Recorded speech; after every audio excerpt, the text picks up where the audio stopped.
1384ခုနှစ်ပြတ်သွားလာပြီကျော်တရက်2023ခုနှစ်ဇန်နဝါရီလ6ရက်တောက်ကြနေ့၌အွန်လိုင်းမှာဟောကြားအပ်သောအစစ်နှင့်အတူခွဲခြားနည်းအကြောင်းတရားဒေသနာတော်လောကမှာအစစ်ရှိသလိုအတူလည်းရှိအစစ်နဲ့အတူဆိုတာနေရာတိုင်းမှာရှိတယ်ပေါ့မခွဲခြားနိုင်လို့ရှိရင်အစစ်ကိုအတူထင်ပြီးတော့အတူကိုအစစ်ထင်တာမျိုးလည်းဖြစ်နိုင်တယ်ဘယ်ဟာအစစ်ဘယ်ဟာအတူဆိုတာသိရှိနားလည်ဖို့အရေးကြီးတယ်ပေါ့စိတ်မှသာအစစ်တူရှိတာမဟုတ်ဘူးရွှေတွေမှသာအစစ်တူရှိတာမဟုတ်ဘူးလူတွေလှုပ်ဆောင်တဲ့အလုပ်ကိစ္စနဲ့ပတ်သက်ပြီးတော့လူလောကမှာလည်းပဲအစစ်တူရှိတယ်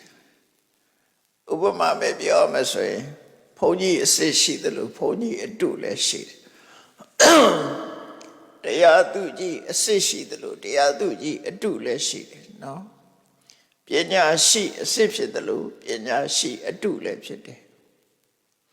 သူတော်ကောင်းအစစ်ရှိတယ်လို့သူတော်ကောင်းအတူဆိုတာလည်းရှိတယ်ဆိုလိုတာနေရာတိုင်းမှာအစစ်တူဆိုတာရှိတာစစ်တူဆိုတာရှိတယ်အဲ့တော့စစ်တူဟာ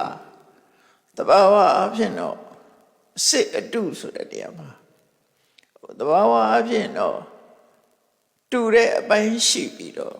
မတူတဲ့အပိုင်းကရှိတယ်။ကြည့်နှစ်ခုစလုံးဟာတူနေတယ်ဆိုလို့ရှိရင်တော့ဒါခွဲခြားလို့ရမှာမဟုတ်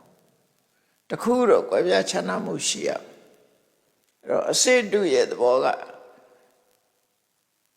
အပေါ်ရန်တူပြီးတော့အနှစ်သာရမှာကွဲပြားသွားတာ။ဥပမာမဲ့စိန်စစ်နဲ့စိန်တူဆိုတာစိန်စစ်နဲ့စိန်တူနှစ်ခုရှင်းကြည့်လိုက်လို့ရှိရင်တော့အဖြူအောင်လက်လက်ကလေးတွေကစိန်စစ်မှလည်းရှိတယ်စိန်တူမှလည်းရှိတယ်သို့တော့အနှစ်သာရပိုင်းကြည့်လိုက်တဲ့အခါကျတော့အယောင်ကတော့တူတော်လဲပဲအလေးချိန်ကျန်တဲ့အရေးချင်းညကွာသွားတယ်ရွှေစစ်နဲ့ရွှေတူဆိုတာရွှေစစ်နဲ့ရွှေတူဟာကြည့်လိုက်လို့ရှိရင်တော့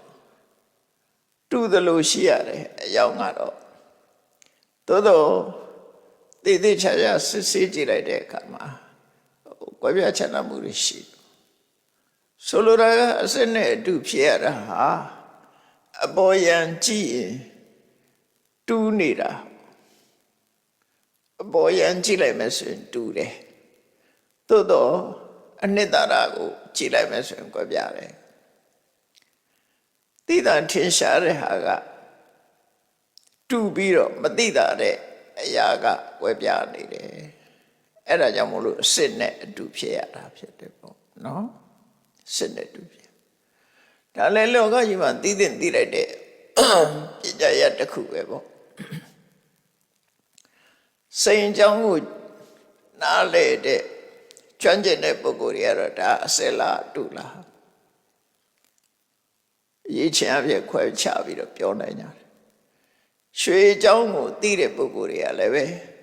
ရွှေစစ်နဲ့ရွှေတူကွဲပြားခြားနာမှုဖော်ပြနိုင်ကြတယ်တမန်ပုဂ္ဂိုလ်တွေကသိနိုင်လားလို့ဆိုတမန်ပုဂ္ဂိုလ်တွေကမသိနိုင်ဘူးတဲ့အဲ့ဒါကိုမြတ်စွာဘုရားဟောထားတဲ့တရားတွေနဲ့ပတ်သက်ပြီးတော့ဘောဓုတအဖြစ်မှတ်သားကြရအောင်မြတ်စွာဘုရားကတရားဟောတဲ့အခါမှာရှုထောင့်ဆုံးကဟောတာအကြောင်းပေါ်လာတဲ့အခါမှာထိုအကြောင်းကိုအကြောင်းပြုပြီးတော့ရှုထောင့်ဆုံးကဟောထားတာအဲ့ဒါမှအဖက်ဖက်ကအတွေးမြင်ဘောဓုတကိုဖြစ်ပေါ်စေတတ်တယ်ဒါကြောင့်ဘုရားတရားတော်တွေကမတ်တဲ့နဲ့ဉာဏ်နာတဲ့နဲ့အဗ္ဗဓမ္မတန်မိုးရှိတဲ့အတွေ့အမြင်တွေကိုယ်တဏ္ဍမှာရနိုင်တယ် မြတ်စွာဘုရားဟောတယ်လို့သတ်မှတ်ထားတဲ့ပိဋကတ်3 သွဲ့နိကေ9 ပြားဓမ္မခန္ဓာပေါင်း84,000လို့ဆိုဗမာပြည်မှာပါဠိဘာသာနဲ့တကယ်ထင်ရှားရှိနေတဲ့ဘုရားဟောတရားတော်တွေကြည့်မဆိုစီးပွားရေးနဲ့ပတ်သက်တာရောလူမှုရေးနဲ့ပတ်သက်တာရောပညာရေးနဲ့ပတ်သက်တာရောအမှန်မှရှုတော်ဆုံးကဟောထားတာဆိုအမှန်မှဖြည်းဖြည်းဆုံးနေပေါ့ဘုရားတရားတော်နဲ့တင်မယ်တိုင်းပြည်တစ်ပြည်ကိုဥဆောင်ပြီးအုပ်ချုပ်သွားလို့ရတယ်အနောထာစားတဲ့မြတ်သမိုင်းမှာထင်ရှားတဲ့မင်းကောင်းမင်းမြတ်တွေဟာမြတ်စွာဘုရားဟောတဲ့တရားနဲ့ပဲအုပ်ချုပ်သွားကြတာပဲလေအနောက်တိုင်းကအုပ်ချုပ်ဒီစနစ်နဲ့မှမဟုတ်တာနောက်ပိုင်းကျမှအနောက်တိုင်းစနစ်တွေဥရောပကစနစ်တွေမပြည့်ရောက်လာအဲ့တော့ပညာရက်နဲ့ပတ်သက်လာလို့ရှိရင်တကယ်ဒုယဉ်ကျေးမှုပညာရက်တွေဟာအာရှမှာထွန်းကားတာများတယ်ဆိုတော့အိန္ဒိယနိုင်ငံကြီးဆိုဗဟိုချက်မကြီးပညာရက်တွေအများကြီးပဲပြည့်စုံတဲ့ပညာရက်တွေအာယုဗေဒစေပညာတို့အခြားပညာရက်တွေအတွေ့အခေါ်ဆိုင်ရာပညာရက်တွေတို့တော့အိန္ဒိယနိုင်ငံကရှေးကြသလိုပညာရက်တွေလည်းပဲပြည့်စုံတယ်ဖျားပွင့်တာလည်းပဲအိန္ဒိယနိုင်ငံမှာပွင့်တာအဲ့ဒီဒေသကအသိပညာတတ်ပညာတွေများစွာထွန်းကားတာသို့တော့ခေတ်ဆိုတာထွန်းကားတဲ့အချိန်ရှိသလိုမထွန်းကားတဲ့အချိန်လည်းရှိတာပဲတစ်ချိန်တုန်းကကြီးကျယ်ခမ်းနားခဲ့တော့လေပညာရှိတွေပေါ်များခဲ့တော့လေတခေတ်တစ်ခါကျတော့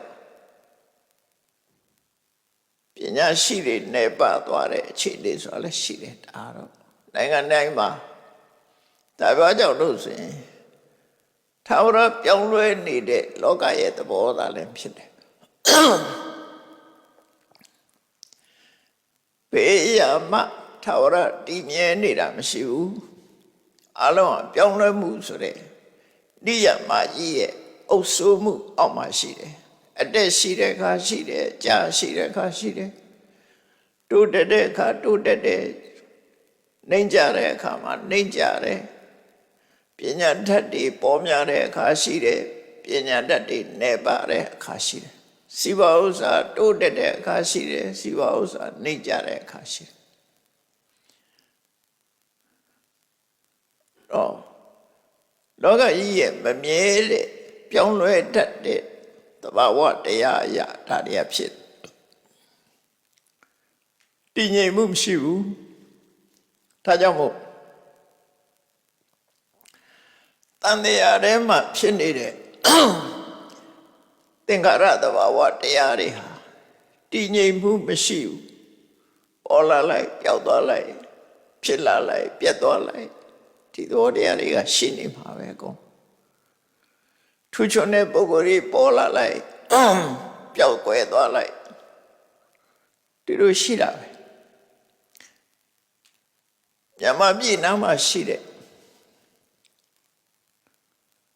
စိနရထလို့ရှိရခေါ်တယ်စိတ်တိုင်းနောက်ပိုင်းကျတော့စိနကချိနကနေပြီးတော့အင်္ဂလိပ်တွေကဖတ်တဲ့အခါချိုင်နာဖြစ်သွားတာတကယ်ကတော့ချိနပဲသူကနော်မူရင်းစကားကချိနအဲ့ဒီချိနကနေချိုင်နာကနေဗမာတွေကျတော့တရုတ်လို့ခေါ်တာပေါ့အဲ့ဒီနိုင်ငံကြည့်ပါလားပညာရှိကြီးတွေပေါ်ထွန်းလာခဲ့တယ်ပညာရှိကြီးတွေအမိတ်နေအစိုးအမိတ်နေဘုဒ္ဓတာဆေးကျမ်းနဲ့ဆေးပညာရက်နဲ့ပတ်သက်လာလို့ရှိရင်တစ်ချိန်တစ်ခါတော့ရှမ်းတောက်ပညာရက် အဆိုးအမိန်အဆုံးအမတွေနဲ့ပတ်သက်လာလို့ရှိရင် Confucius ဆိုတာပညာရှိပေါ်လာခဲ့တာလေအဲ့နိုင်ငံပဲလေအဲ့တော့လောကမှာထူးချွန်တဲ့ပုဂ္ဂိုလ်တွေဆိုတာထွက်ပေါ်လာတတ်တယ်ထွက်ပေါ်လာတဲ့အခါမှာအဲ့ဒီပုဂ္ဂိုလ်တွေရဲ့အဆိုးမိတ်သင်ကြားပေးမှုအသိပညာတတ်ပညာတွေကတမှုမဖြတ်နိုင်အောင်ရှိဒါပေမဲ့အဲ့ဒီလိုထူးချွန်တဲ့ပုဂ္ဂိုလ်တွေကထာဝရရှိသလားလို့ဆိုပဲရှိမှာအနိစ္စတာမမြဲခြင်းဝိပရိနာမဆုပ်ယုပ်ပြောင်းလဲခြင်းဆိုတဲ့အညထဘာဝအရှိမတပါမရှိဘူးဆိုတဲ့အနေအထားရောက်သွားခြင်းဆိုတဲ့အနိစ္စတာဝိပရိနာမတာအညထဘာဝတာဆိုအဲ့ဒီသဘာဝတရားကြီးကိုမကျော်လွှားနိုင်သည့်အတွက်ကြောင့်ပုဂ္ဂိုလ်တော်အနေနဲ့လည်းပဲထာဝရမရှိဘူးအသိပညာတွေအနေနဲ့လည်းထာဝရမရှိဘူးရှင်မြေတောတောင်သဘာဝတွေဟာပြောင်းလဲပြီးတော့လူသားတွေကလည်းအများအားပြောင်းလဲနေတာဖြစ်တယ်အဲဒါကြောင့်မို့လောကကြီးဟာပြောင်းလဲတဲ့သဘောမှာရှိသည့်အတွက်ကြောင့်စင်စစ်တူတာတွေရှိတယ်မမြဲတဲ့နေရာမှာသဘောကြီးထဲမှာစင်စစ်တူတာတွေရှိတယ်မတူတဲ့အခြေအနေတွေလည်းရှိတယ်အဲ့ဒီကြတော့အစစ်တူဆိုတဲ့ပြဿနာပေါ်လာတာပဲဖြစ်တယ်ပေါ့မြတ်စွာဘုရားကဓမ္မပဒမှာဘုရားရဲ့အဆုံးအမတရားလေးတွေဟောထားတာတွေရှိတယ်အဲ့ဒါအစစ်တူခွဲခြားဖို့ခွဲခြားတတ်ဖို့နေရာတိုင်းမှာအစစ်တူရှိတယ်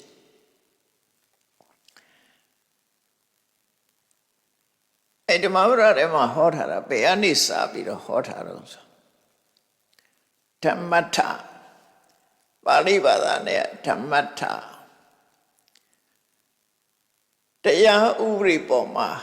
အခိုင်အမာယက်တည်သူလို့အဓိပ္ပာယ်ရတယ်ဓမ္မထတရားဥပဒေပေါ်မှာအခိုင်အမာယက်တည်သူပေါင်ချိန်တို့လို့ဆိုပါတော့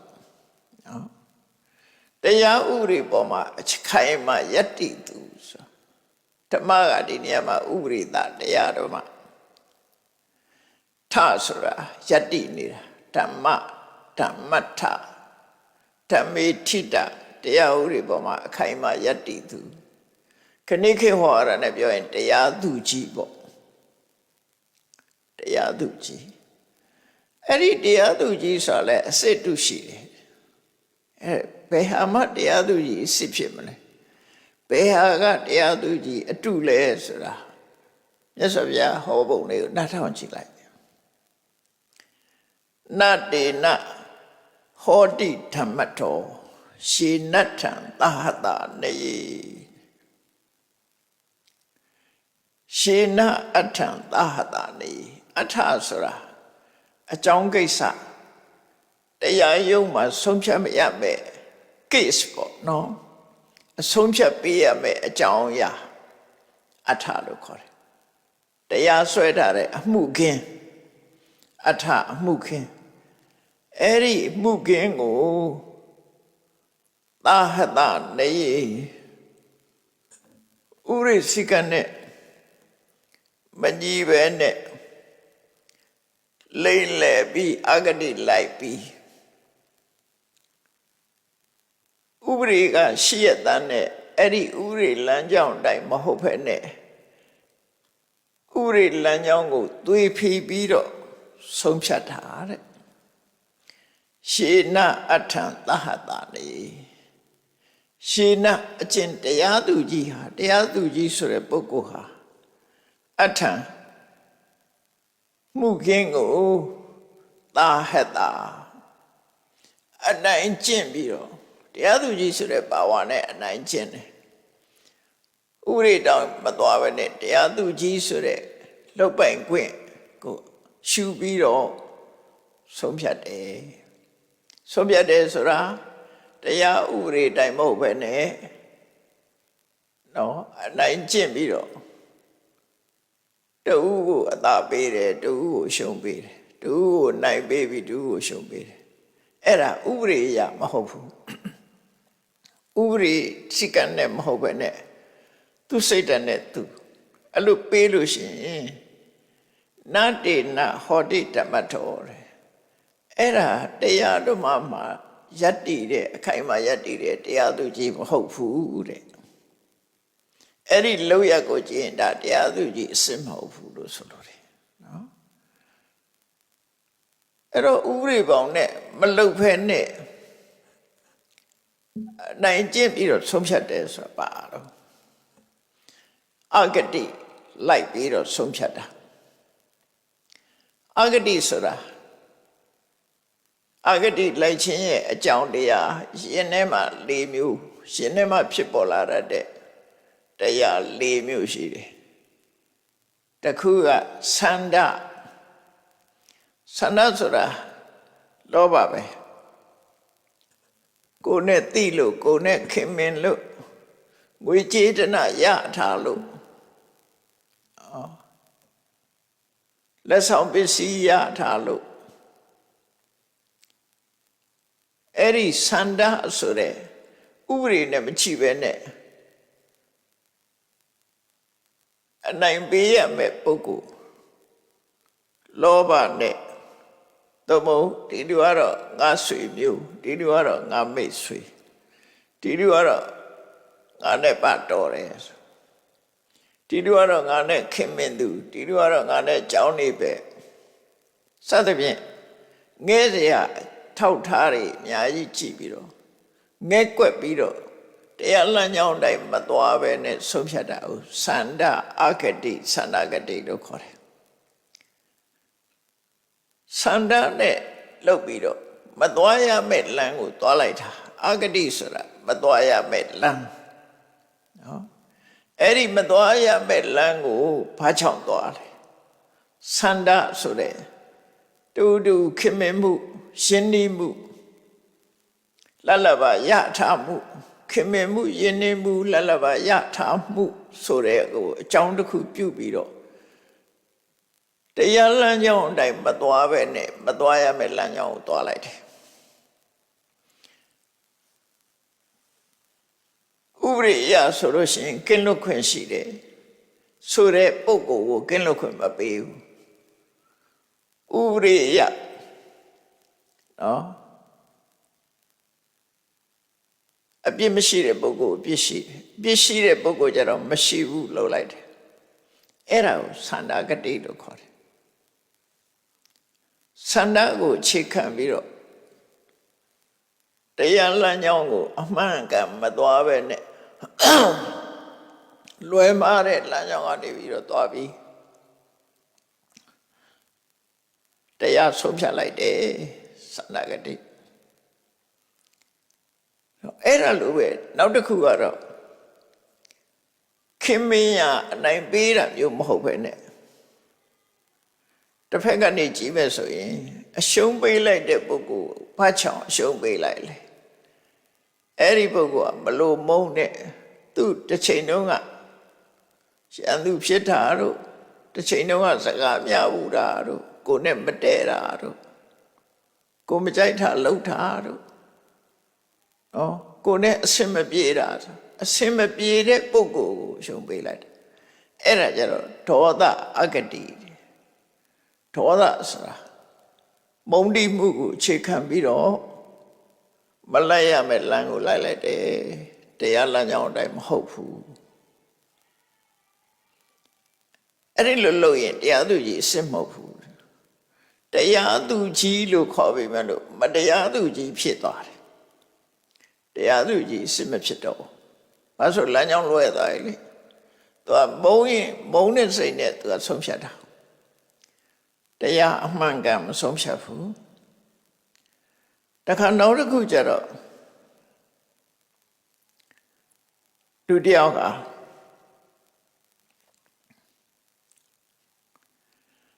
အမှန်မသိတာကြောင့်အမှန်မသိတဲ့မောဟကိုအခြေခံပြီးတော့ဘယ်လိုဆုံးဖြတ်သင့်တယ်ဆိုတာကိုတရားသူကြီးရဲ့ဥပဒေပေါ်မှာတကြွနားလည်မှုမရှိတာရဲ့ အစစ်မှန်မှုကင်းကိုအစစ်မှန်မစုံစမ်းတာရဲ့လုပ်ပြီးလွယ်မစွာဆုံးဖြတ်လိုက်တယ်ဒါကြတော့မောဟဂတိလို့ခေါ်တယ်အဲ့တော့ခင်မင်လို့အနိုင်ပေးတာကတစ်ခုမုံဒီလို့ရှုံးပေးလိုက်တာကတစ်ခုတရားဥပဒေနဲ့ပတ်သက်မကျွမ်းကျင်လို့ပဲဖြစ်စီအစစ်အမှန်ကိုမသိပဲနဲ့သိအောင်မကြိုးစားပဲနဲ့တယောက်ကိုနိုင်စေတယောက်ကိုဆုံးစေမောဟဂတိမောဟဂတိနောက်တစ်ခါကျတော့ပုဂ္ဂိုလ်နှစ်ယောက်တရားရင်ဆိုင်ကြတယ်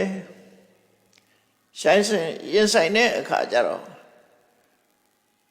ပုဂ္ဂိုလ်တယောက်ပေါ်မှာသူကကြောက်တယ်တခုသူ့ကိုရံပြုတ်မှကြောက်တယ်အဲ့ဒီသို့မဟုတ်သူ့ရဲ့ဖက်ကရောင်းကိုကြောက်တယ်သူ့နောက်ကရံထားတဲ့ပုဂ္ဂိုလ်ကြောက်တယ်အဲ့ဒါလိုကြောက်တာကိုအခြေခံပြီးတော့တရားလမ်းကြောင်းအစစ်မှန်တိုင်းမဆုံးမနဲ့အဲ့ဒီပုဂ္ဂိုလ်မျိုးကိုအပြစ်ရှိရတဲ့နဲ့မရှိပါဘူးလို့တရားသူရဆုံးဖြတ်လိုက်တယ်အဲ့ဒါပယဂတိလို့ခေါ်တယ်နော်အပြစ်မရှိတဲ့ပုဂ္ဂိုလ်တော့ရှိတယ်ရှိတဲ့ပုဂ္ဂိုလ်ကျတော့မရှိပါဘူးပြောင်းနေပြောင်းပြန်ဖြစ်ကုန်အဲ့ဒါပယဂတိအဲ့တော့ဆိုလိုတာကသန္တာဂတိကလောဘနဲ့ပတ်သက်တယ်ဒေါသဂတိကမုန်းတီးမှုနဲ့ပတ်သက်တယ်မောဟဂတိကအမှန်မသိမှုနဲ့ပတ်သက်တယ်ဘယဂတိကျတော့ကြောက်စိတ်နဲ့ပတ်သက်တယ်အဲ့တော့ခင်မင်ခြင်းမုန်းတီးခြင်းအမှန်မသိခြင်းကြောက်ခြင်းဆိုတာတရားလမ်းကြောင်းကိုလွဲသွားစေတတ်တဲ့အကြောင်းတရား၄မျိုးပဲအဲ့ဒါကိုကြည့်ပြီးအဂတိတရား၄ပါးလို့ခေါ်တာနော်သန္တာဂတိရေးချနဲ့သန္တာအဂတိလို့ပုတ်ဖြတ်သန္တာအဂတိခင်မင်မှုကြောင့်မလိုက်တဲ့လမ်းကိုလိုက်တာမလုပ်တဲ့နာလုပ်တာမုန်းတီးခြင်းကြောင့်မလုပ်တဲ့နာကိုလုပ်တာကိုယ်နဲ့မုန်းလို့အပြစ်ပေးလိုက်တဲ့အခါပို့ပေးလိုက်တာလည်းရှိတယ်ပို့ပြီးတော့ပေးလိုက်တာလည်းရှိတယ်နောက်တစ်ခါအမှန်မသိလို့မလုပ်တဲ့နာလုပ်တာဒီလိုဆုံးဖြတ်ရင်ငါ့ကိုအပြစ်ပေးခံရလိမ့်မယ်နောက်ကြောင်းမေးကြောက်လို့စိတ်မဆုံးဖြတ်ရတာဘယဂတိအဲ့တော့လောကကြီးဟာအဂတိကင်းမှုဆိုတာအမှန်တမ်းခက်ခဲတယ်ဘာလို့လဲဆိုရင်လူသားတွေအများစုဟာလောဘလည်းရှိကြတာပဲဒေါသလည်းရှိကြတာပဲမောဟဆိုတာလည်းရှိကြတာပဲကြောက်စိတ်ဆိုတာလည်းရှိကြတာအဲ့ဒါတွေလွှမ်းမိုးလာလို့ရှိရင်ဒီပုဂ္ဂိုလ်ဟာတရားလမ်းကြောင်းလွဲသွားတာပဲအဲ့ဒါကိုအခြေခံလိုက်ရင်တရားလမ်းကြောင်းလွဲသွားနော်အဲ့ဒါကြောင့်မြတ်စွာဘုရားကနတေနဟောတိဓမ္မထောရှေနထံသာဟတနေမင်္ဂန်နဲ့အကြောင်းတရားနဲ့မင်္ဂန်နဲ့ဒီလန်းနဲ့တရားဥပဒေနဲ့အညီဆုံးဖြတ်တာမဟုတ်ပဲနဲ့စိတ်ကိုလွှမ်းမိုးနေတဲ့ခင်မဲမှုမုန်းတီးမှုအမှန်မသိမှုကြောက်ရွံ့မှုဆိုတာတွေရဲ့လွှမ်းမိုးမှုခံနေရပြီးတော့တရားတစ်ပေါင်းကိုလွဲမှားစွာစီရင်ချက်ချတဲ့ပုဂ္ဂိုလ်သည်ဓမ္မထဥရိတရားပေါ်မှာယက်တည်တဲ့တရားသူကြီးမဟုတ်ဘူးတဲ့အစစ်မဟုတ်ဘူး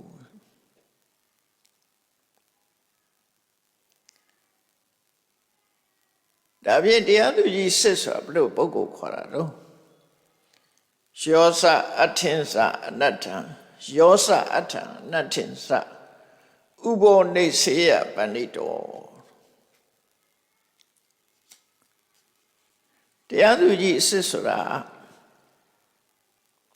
ဘယ်လိုပုဂ္ဂိုလ်လဲအဋ္ဌနဲ့အနတ္ထအမှန်နဲ့အမှားစစ်စစ်ခွဲခြားတတ်ရမယ်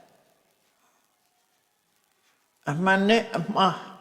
ဘယ်ဟာကမှန်နဲ့ဘယ်ဟာကဘယ်အဖြစ်ပြက်နဲ့ဘယ်ဟာကတကယ်အဖြစ်ပြက်ဘယ်ဟာကတကယ်အဖြစ်ပြက်မဟုတ်ဘူးအလိမ်ညာအမှန်ကန်နဲ့အလိမ်ညာဒီနှစ်ခုကိုသေးသေးချာချာသိပြီးတော့မှတရားတစ်ပေါင်းရဥရိယဆုံးဖြတ်ချက်ချတယ်အသိပညာနဲ့ဆုံးဖြတ်ချက်ချတယ်ပညာနဲ့ဆုံးဖြတ်တယ်ခုနလိုခင်မင်မှုနဲ့ဆုံးဖြတ်တာမဟုတ်ဘူးမုန်းတိမှုနဲ့ဆုံးဖြတ်တာမဟုတ်ဘူးအမှန်မသိမှုနဲ့ဆုံးဖြတ်တာလည်းမဟုတ်ဘူးကြောက်ရွံ့မှုနဲ့ဆုံးဖြတ်တာလည်းမဟုတ်ဘူးမှန်သိတဲ့ပညာနဲ့ဆုံးဖြတ်တာတဲ့အဲ့လိုဆုံးဖြတ်တဲ့အခါကျတော့အတဟတိနာစိတ်ထဲမှာတစ်ဖက်သားပေါ်မှာထိကြိုက်အောင်အနိုင်ကျင့်တာမျိုးမရှိဘူးသူ့နိုင်စေသူ့ကိုရှုံးစေဆိုတဲ့စိတ်ဓာတ်မျိုးမရှိဘူးဓမ္မေနဥပဒေတိုင်းပဲနော်ဥပဒေမှာဆိုတဲ့အတိုင်းသမေနဥပဒေနဲ့အညီနယတိပရိတရားလူတရားခံတွေကိုဥပဒေနဲ့အညီတိုင်းပဲပြောတယ်လူမကြည့်ဘူးရှင်ထဲမှာခင်မင်မှုဆိုတာမထည့်ဘူးမုန်းတိမှုဆိုတာမပါဘူးကြောက်ရွံ့မှုဆိုတာလည်းမပါဘူးမသိမှုဆိုတာလည်းမပါဘူးသူကတော့ဥပဒေသူပြောတာကဟုတ်တယ်သူပြောတာကမဟုတ်ဘူးကြိုးကြောင်ဆင်ရင်လိုက်သူကတော့အမှားသူကတော့အမှန်ဆိုတာသဘာဝမှာစစ်မှန်အဲ့လိုရှိတယ်အဲ့ဒါကိုပြောတာအမှားနဲ့အမှန်နှစ်ခုနှိုင်းချိန်ပြီးတော့ဘယ်ဘက်မှမလိုက်ပဲနဲ့တရားနဲ့အညီညွတ်ဥပဒေကိုဆုံးမတယ်ဥပဒေအတိုင်းဆုံးဖြတ်တယ်ဓမ္မတခုတ်တော်မေးတာဝီအယယမအသိပညာနဲ့ဓမ္မတခုတ်တော်ဆိုတာဥပဒေကိုထိမ့်သိမ်းဆော့ရှောက်တယ်ဓမ္မခုတ်တာဥပဒေကိုလုံးဝမပြည့်ပြားစေဘူးဥပဒေအတိုင်းပဲပုဂ္ဂိုလ်ကိုမကြည့်ဘူးဓမ္မကိုပဲကြည့်တယ်ဥပဒေကိုပဲကြည့်တယ်တရားလို့တရားခံမကြည့်ဘူးဓမ္မတခုတ်တော်တရားကိုတကယ်ထိန်းကျောင်းပြီးတော့ဆုံးမတဲ့ဆုံးဖြတ်တတ်တဲ့တကယ်ပညာရှိတကယ်ပညာရှိအမှားကိုအမှန်အမှန်ကိုအမှန်ဥပဒေလမ်းကြောင်းတိုင်းပဲဘယ်သူမျက်နှာမှာမကြည့်ပဲနဲ့တရားဥပဒေကိုတိမှတ်စွာချိန်ခွင်ညာခဲ့သို့ဘယ်ဘက်မှဆုံးလို့မရအောင်ချိန်ခွင်ရှာလေးကဘယ်ဘက်မှဆုံးလို့မရအောင်တိနေရမယ်သူအဲ့ဒါကိုဓမ္မခုတ်တာတရားတော့ဒီဥပဒေကိုထိန်းကျောင်းတဲ့ပုဂ္ဂိုလ်ထိန်းသိမ်းတဲ့အနေနဲ့အဲ့ဒီလိုတရားဆုံးဖြတ်တဲ့ပုဂ္ဂိုလ်ကသာလင်ပုဂ္ဂိုလ်ကိုသာလင်ဓမ္မထောတိပါဝစတိတကယ်တရားသူကြီးအစစ်လို့ခေါ်ရမယ်ဒါမြတ်စွာဘုရားဟောတဲ့နော်တရားသူကြီးအတုနဲ့တရားသူကြီးအစစ်အကျဉ်းချုပ်ပြောရမယ်ဆိုရင်ထပ်ပြီးတော့အာဂတိ၄ပါးလိုက်စားပြီးတရားဥပဒေနဲ့လွဲမှားစွာဆုံးဖြတ်နေရင်တရားသူကြီးအတုပဲတရားဥပဒေကိုအသက်ထက်တန်ဖိုးထားပြီးတော့လုံးဝမတိမ်ဆောင်းစေပဲပုဂ္ဂိုလ်ကိုမကြည့်ပဲနဲ့ဥပဒေလမ်းကြောင်းအတိုင်း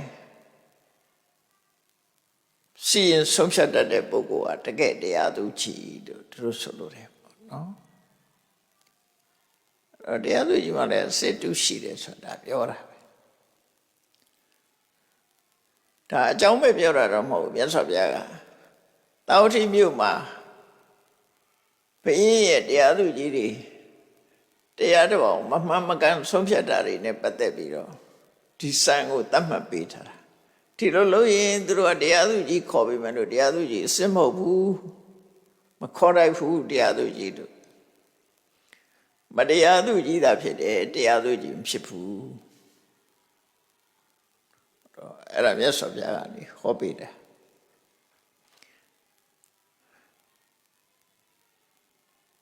ထို့တူရဲ့နောက်တစ်ခုကပန္တိတ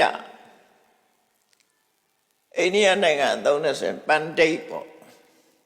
ပန္တိတ်ဆိုပညာရှိပန္တိတသင်္သန္တပန္ဒယတ္တိပန္တိတောအရာရာမှာစဉ်းစားဉာဏ်အသုံးချတဲ့ပုဂ္ဂိုလ်ပညာရှိလို့ခေါ်တာဟိုကိစ္စဒီကိစ္စအကြောင်းဆုံးအောင်သိတယ်အသိပညာတတ်ပညာရှင်ကိုပန္တိတအဲ့ဒီပန္တိတမှာလည်းပဲစဉ်းစဉ်တူတာတွေရှိတယ်တကယ်အစစ်မဟုတ်ပဲနဲ့ပညာရှိအောင်ဆောင်တဲ့ပုဂ္ဂိုလ်ရှိတယ်တကယ်ပညာမရှိဘဲနဲ့ပညာရှိအောင်ဆောင်နေတာအတုတကယ်ပညာရှိမှပညာရှိအစစ်ဖြစ်တာဒါကတခုအဲ့ဒါကိုလေမြတ်စွာဘုရားခွဲခြားပြီးတော့ဟောထားလောကမှာလူတွေကလူတွင်ကျဲလှုပ်ပြီးတော့လူလေကောင်မှထပြီးတော့ဘဝတုဒ္ဒရှိတဲ့အောင်ရောရတာတွေရွတ်ပြီးတော့ထပြောပြီးဖောင်းပေါင်းနဲ့ပြောတဲ့လူတွေကလည်းပညာရှိကြီးလို့ထင်ကြတယ်လေလူတွေကောင်မှထပြောပြီးတော့ပညာရှိကြီးတွေသူမသိတာမရှိဘူးမတတ်တာမရှိဘူးအဲ့လိုမျိုးပညာရှိသွားတယ်အဲ့ဒါပညာရှိလားမြတ်စွာဘုရားကပညာရှိနဲ့ပညာရှိအတုနဲ့အစစ်ကိုဘယ်လိုခွဲပြတော့ဆိုနတ္တိနပဏိတောဟောတိယဝတ္တဘဟုပါတတိအကြောင်းအရာတွေစုံနေအောင်ပြောတတ်ရုံနဲ့ပညာရှိမဟုတ်ဘူးတဲ့ဟိုကိစ္စဆိုလဲ तू သိလိုက်တာပဲဘယ်အကြောင်းဆွေးနေ तू ကုန်သိတယ် तू ပြောတယ်ဖောင်းမောင်းနဲ့လူလေကောင်မှာအာပေါင်းအာရင်တန်တန်ပြောနေတိုင်းပညာရှိမဟုတ်ဘူးတဲ့လောကမှာလူတွေကတော်တော်များများမှာတက်ရောင်ကားတွေအများရှိတယ်လေ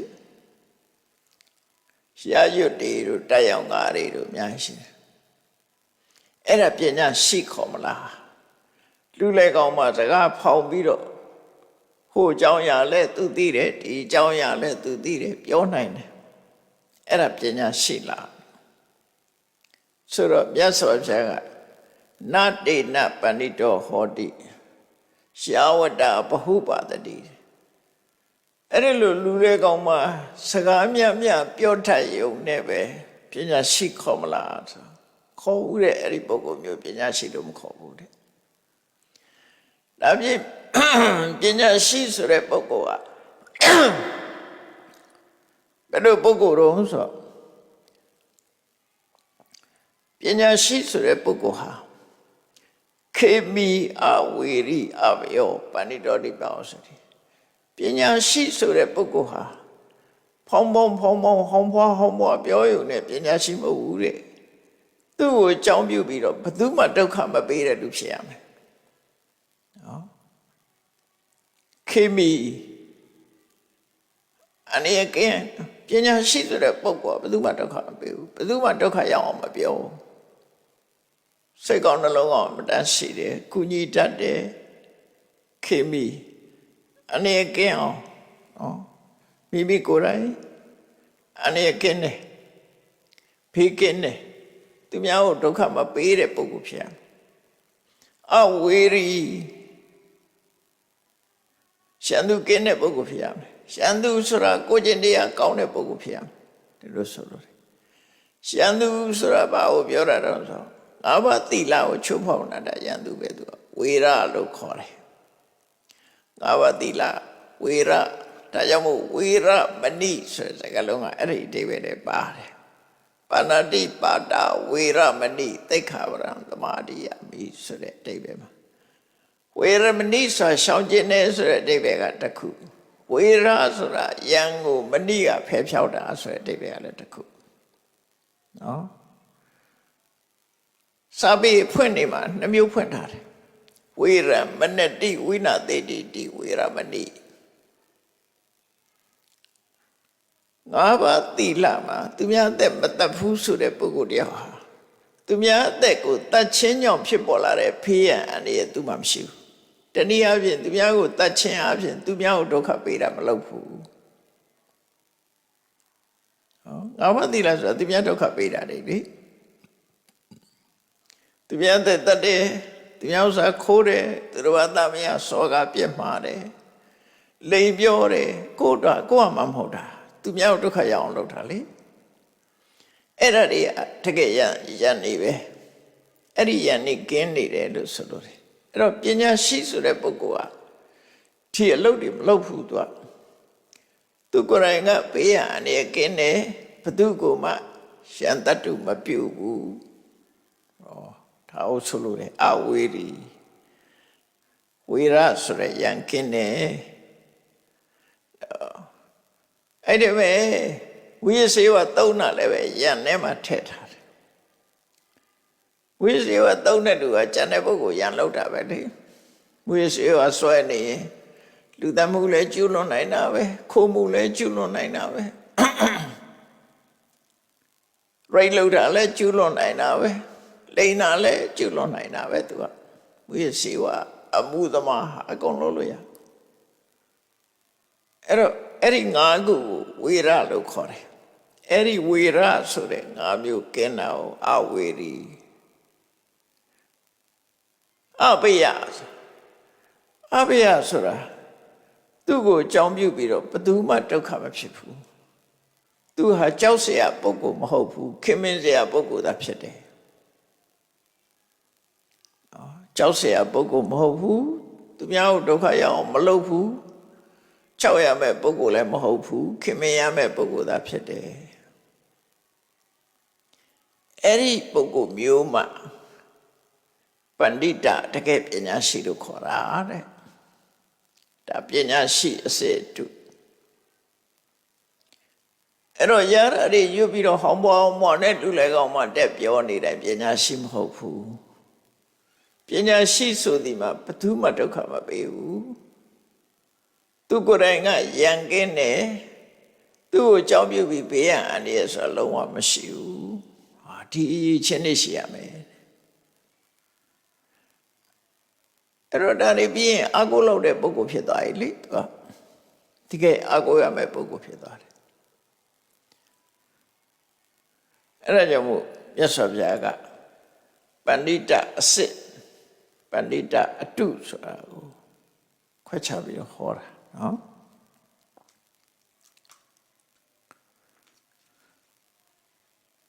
နောက်တစ်ခုက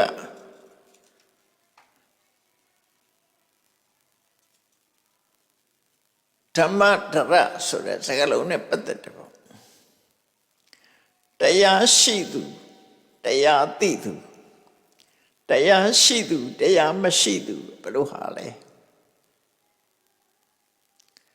လောကမှာတရားတွေအများကြီးရှိပြီးတော့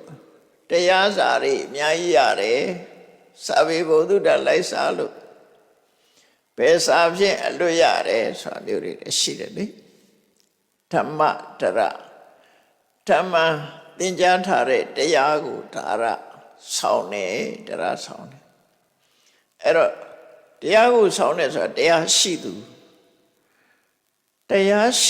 ဆိုတာဘယ်ပုဂ္ဂိုလ်မှတရားရှိသူခေါ်ရမလဲ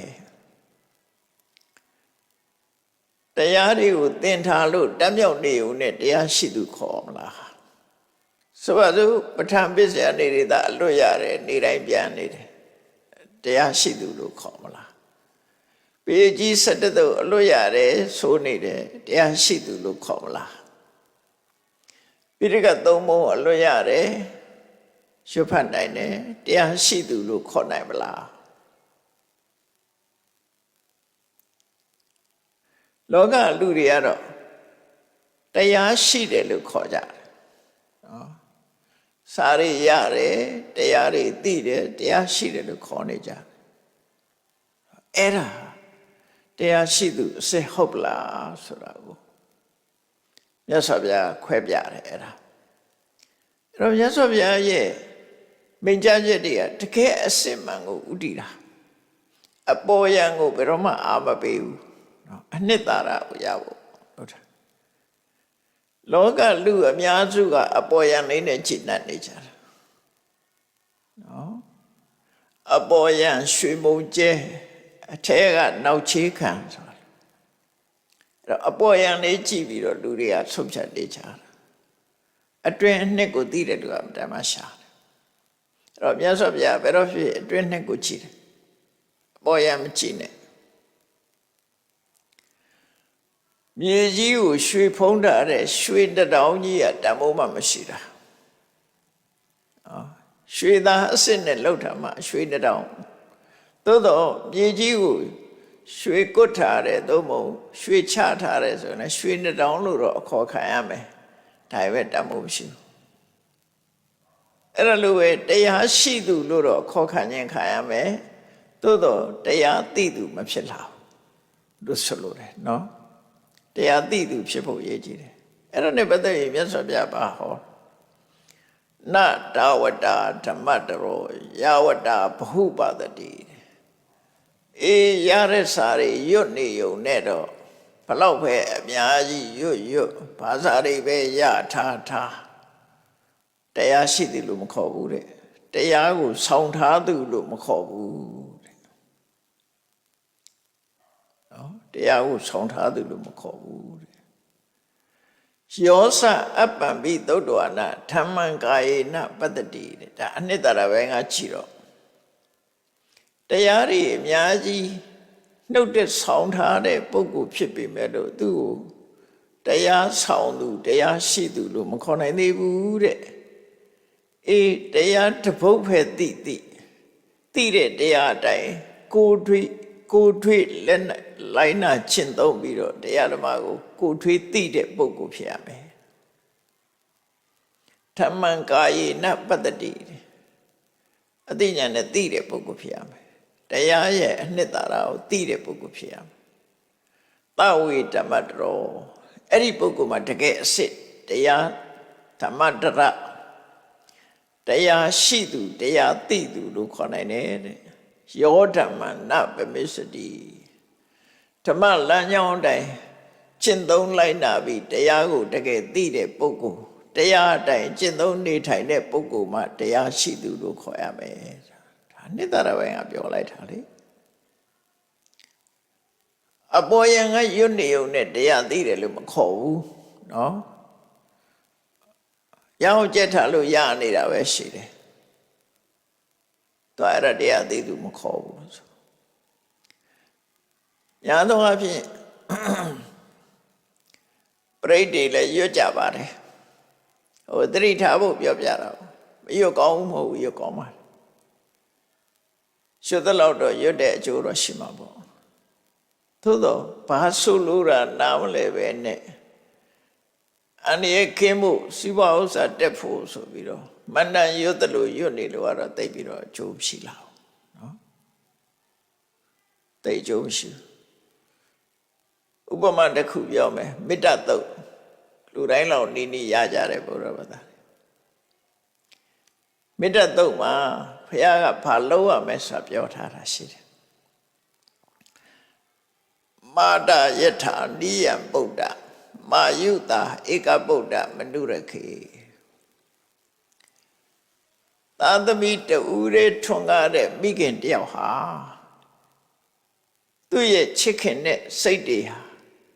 တူရီသောသာသမီပေါ်မှာစုပြုံရောက်ရှိပြီးတော့အသက်ပေးပြီးအဲ့ဒီကလေးကိုချစ်တယ်ပေါ့သူချစ်စရာလည်းမရှိဘူးလေဒီတယောက်ပဲရှိတာဒါကြောင့်မို့လို့သာသမီတူတဲ့ထွန်းကားတဲ့မိခင်ရဲ့မေတ္တာချစ်ကြိုးစားပါလို့ဘုရားဟောတာဆိုလိုတာကမိဘကတူရီသောသာသမီပေါ်မှာမေတ္တာထားနိုင်တယ်လို့တရားဝါရီပေါ်မှာထားနိုင်အောင်ကြိုးစားပါလို့ဘုရားဟောတာအဲ့ဒီအဓိပ္ပာယ်ကိုမသိဘူးဆိုလို့ရှိရင်ဒါဘုရားကဘာလောက်ခိုင်းတာတော့ဆိုတော့လည်းမသိတော့ရွတ်တော့ရွတ်နေမှာပဲမာတယထာနိယဗုဒ္ဓမာယုတဧကဘာဆိုမှမသိဘူးဆိုရင်ဒါတရားရဲ့အနှစ်သာရကိုမသိရရောက်တယ်ပြီးတော့လည်းမေတ္တာပို့တာ လောက်မှာမဟုတ်ဘူးမေတ္တာစိတ်တဲ့ဝိညာဉ်မှဝင်မှာမေတ္တာစိတ်ဝင်လို့မေတ္တာတုတ်ရွရင်ကနေချင်းအလားကြိုက်တော့ဖတ်ခနဲ့ဆိုချလိုက်ဘယ်လိုလုပ်ပြီးတော့မေတ္တာကရောက်တော့အလုံးပေါ်မှာမေတ္တာထားပါလို့ပြောနေတဲ့အချိန်ပဲတပ်ပလိုက်ပြီနော်ဒေါသဖြစ်စေရှိတဲ့အဲ့ဒီချိန်မှာဖြစ်လိုက်ပြီမြတ်စွာဘုရားကဧဝံပိတပ္ပဘူတေတုတဲ့သက်ရှိတ attva တွေအလုံးပေါ်မှာဧဝံပိတပ္ပဘူတေတုမာနတံဘဝေအပရိမာဏအတိုင်းတာကန့်တမထားတဲ့မေတ္တာစိတ်ကိုဖြစ်အောင်လုပ်ပါလို့ခေါ်တာအဲ့ချိန်မှာဖြစ်မှမဖြစ်လိုက်တော့မေတ္တာတော့ရွတ်ချင်ကြိုက်နေတော့ဖုံးကနေချလိုက်တာပဲအဲ့ဒါတော့အဲ့လိုမျိုးတရားရှိသူလို့ခေါ်လို့မရဘူးလို့ဆိုလို့တယ်ပေါ့ဒါဥပမာတစ်ခုပြောပြတာပါဥပမာတစ်ခုပြောပြတာမြတ်စွာဘုရားဟောတာကမေတ္တာပုဂ္ဂိုလ်ဟောတယ်ပြီးတော့နပရောပရနိကုပ္ပေထာတယောက်နဲ့တယောက်မလိမ်ညပါစေနဲ့လိမ်ညတယ်လေတူတူလိမ်တာမလိမ်ပါစေနဲ့မလိမ်ညပါစေနဲ့ကိုယ်ဆန္ဒကဘယ်သူမှမလိမ်ပါစေနဲ့ဒီသဘောမရလို့ကိုယ်ကလိမ်နေတဲ့အခါလိမ်လိုက်တယ်မလှည့်စားပါစေနဲ့တူနဲ့တူမလှည့်စားပါစေနေညမညံသဒုက္ခမေ့เสียတူဒုက္ခရောက်တာတူကဒုက္ခရောက်တဲ့ရောက်စေခြင်းနဲ့စိတ်မထားပါနဲ့တူဒုက္ခမပေးခြင်းညပါနဲ့ပေးလိုက်တယ်ချင်းထဲတယ်တို့အချွန်နဲ့မတယ်တို့ဆိုအဲ့ဒါဒုက္ခပေးတာတွေပဲ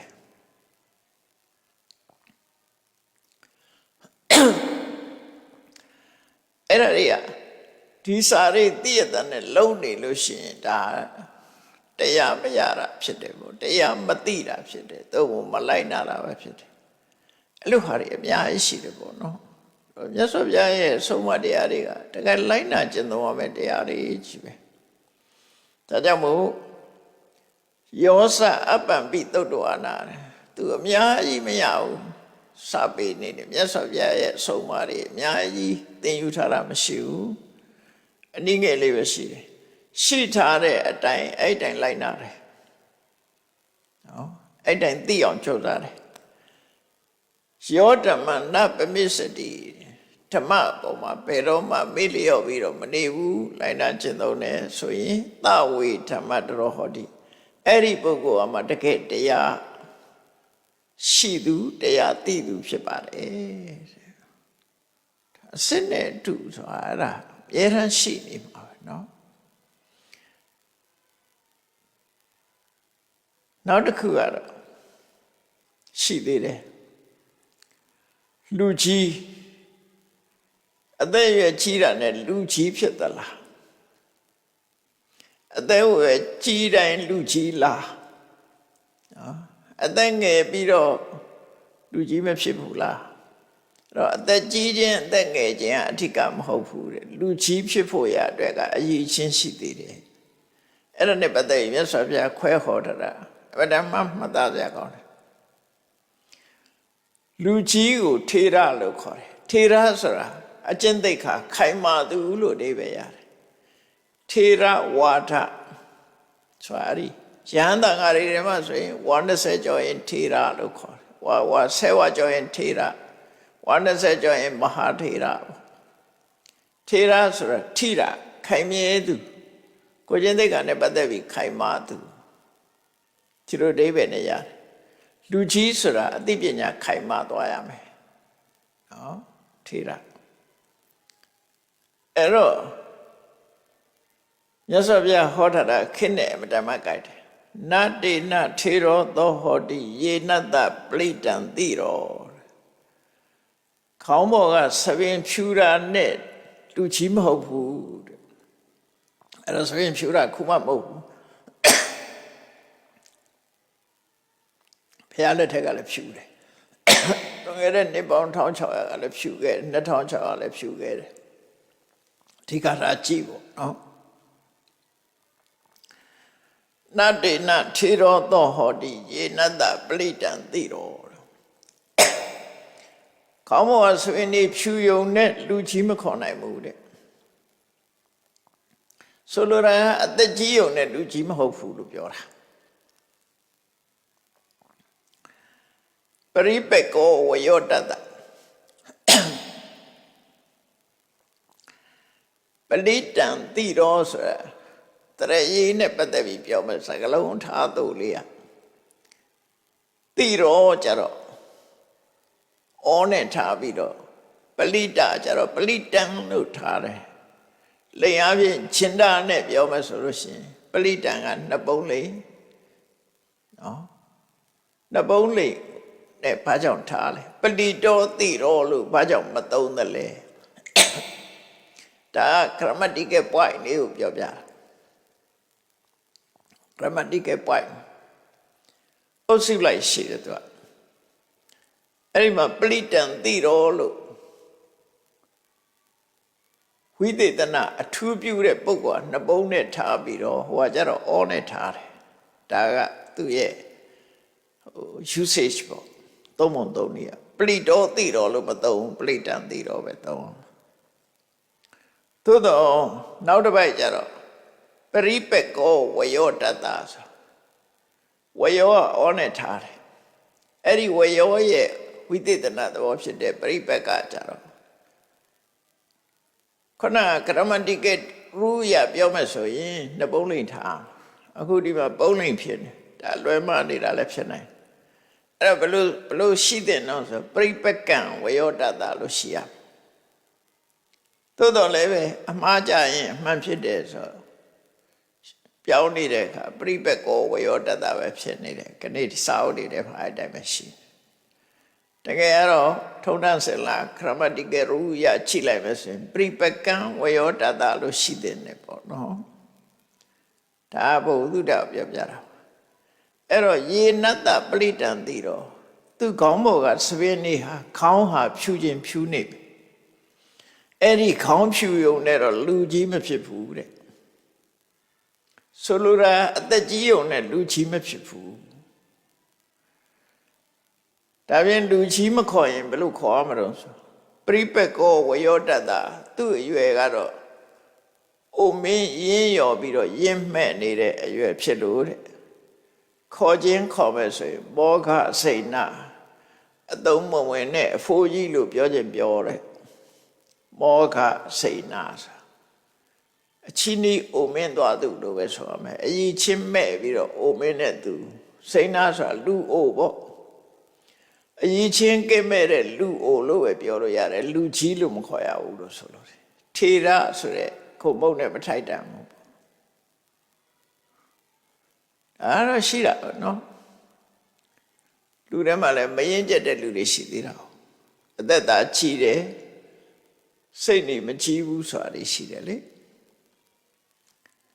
အဲ့တော့မြတ်စွာဘုရားကအဲ့ဒီပုဂ္ဂိုလ်မျိုးကမောဃစိဏတဲ့မောဃဆိုတာ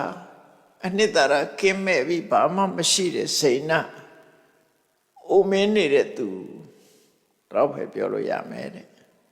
ဒါပြင်လူကြီးဆိုတာဘယ်လိုပုဂ္ဂိုလ်မျိုးမှလူကြီးခေါ်ရမလဲဆိုယမိသစ္ဆင်္စဓမ္မောစအဟိသတံမောတမောလူကြီးဖြစ်ဖို့ရည်ချင်းနေရပါတော့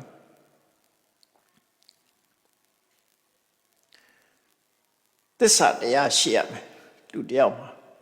နော်ခရိသစ္စာပဲဖြစ်စေသစ္စာလေးပါးကိုသိတာပဲဖြစ်စေသစ္စာလေးပါးဆိုတာတကယ်အစစ်မှန်ကိုသိတာခရိသစ္စာမှန်ကန်သောသစ္စာစကားအမှန်ကန်ကိုသာပြောလို့ရှိတယ်လူတယောက်ဟာအမှန်တရားကိုသိတယ်သို့မဟုတ်မှန်တာကိုသာပြောတယ်ဒါတစ်ချက်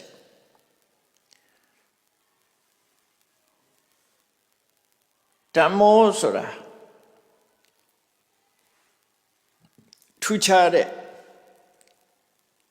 အသိဉာဏ်မြင့်မားတဲ့လောကုတ္တရာတရားတဲ့အဲ့တော့ဒါတော့အထက်ကရာဖွင့်အောင်ပြောတာအထက်ကရာကတော့သူကဒီလိုပဲဖွင့်တတ်တယ်ပေါ့အဲ့တော့အထက်ကရာဖွင့်မှတပါပြောမယ်ဆိုလို့ရှိရင်သစ္စာဆိုတာမနာကိုသာပြောတတ်တဲ့သစ္စာခရီးသစ္စာရှိတယ်ဓမ္မဆိုတာပညာရှိတယ်နော်နောက်တစ်ခါအဟိတဆိုတာ ဘယ်သူမှမဒုက္ခမပေးဘူးအလုံးပေါ်မှာမေတ္တာရှိတယ်အကျဉ်းနာရှိတယ်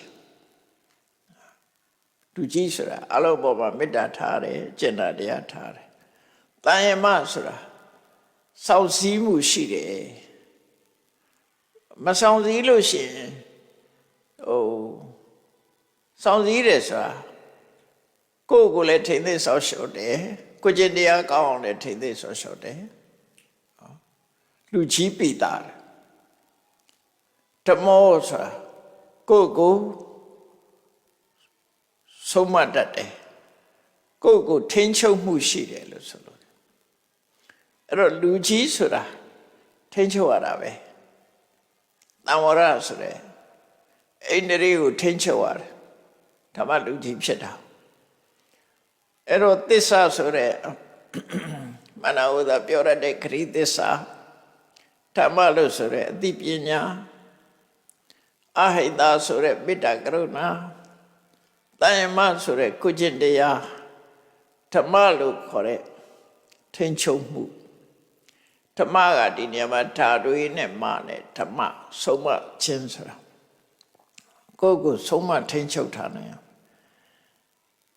သဝေဝန္တမလောတိရော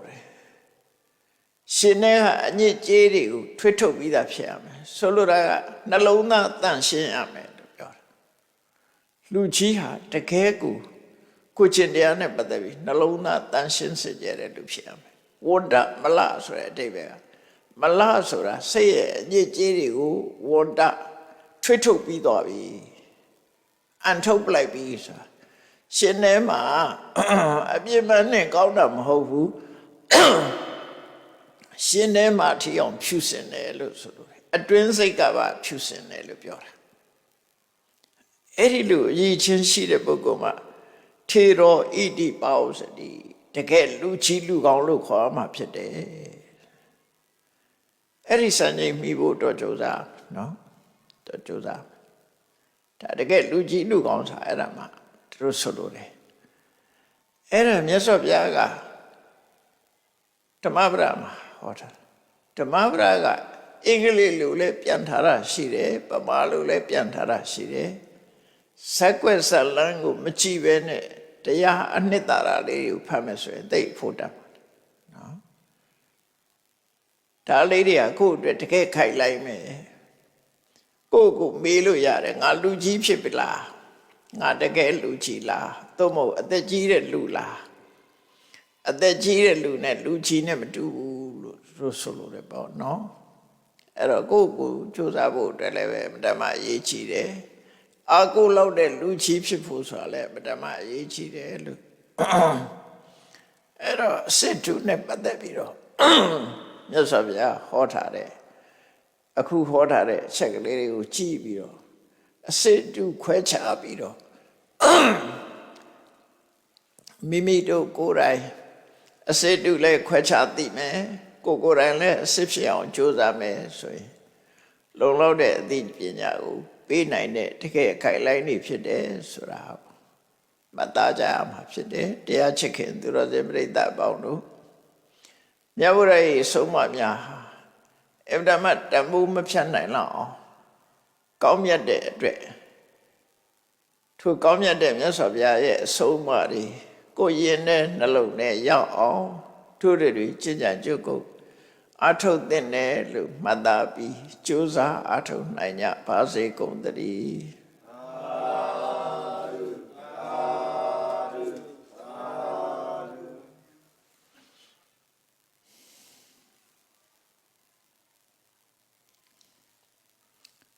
ရှိစေချာရအောင်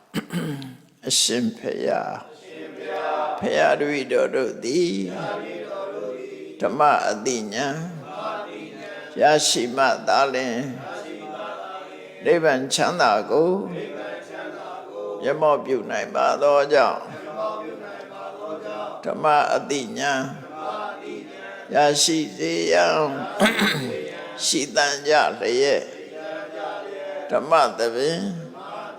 ဆင်ကျင်ပါပြုလုပ်ကြ၍အဗ္ဗဒဒါနဓမ္မဒါနတရားလှူတော်ကို ပေးလူကြပါကုန်၏တရားတော်မြတ်ကိုရှုသိလေးမြတ်စွာမမတ်သားသာအာယုန်ထားလျက်နာကြားကြပါကုန်၏တရားတော်မြတ်ကိုတတ္တဗဝုထုအစုစုတို့ဖြင့်ပူဇော်ကြပါကုန်၏ယနေ့ယခုအာထုတ်ပြုလုပ်ကြရသောဤကောင်းမှုဤကုသိုလ်စုစုသည်နိဗ္ဗာန်ချမ်းသာ၏အကြောင်းထောက်ပံ့ဖြစ်ပါစေတည်းဤကောင်းမှု၏အဖို့ဘာကကိုအမိအဖအဖိုးဖွာဆွေမျိုးညာတိတို့အားကုသိုလ်အမြတ်ဝေငှပါကုန်၏သာသနာတော်ဆောင်းနှံလောကဆောင်းတတ်တို့အားကုသိုလ်အမြတ်ဝေငှပါကုန်၏32ဘုံကျင်ဒီကုန်သောလုံးစုံများစွာတတ္တဝါတို့သည်ကုသိုလ်အမြတ်ကိုယ်စီရကြကုန်သည်ဖြစ်၍ကိုယ်စိတ်နှဖျားချမ်းသာကြသည်ဖြစ်ကြပါစေကုန်သတည်း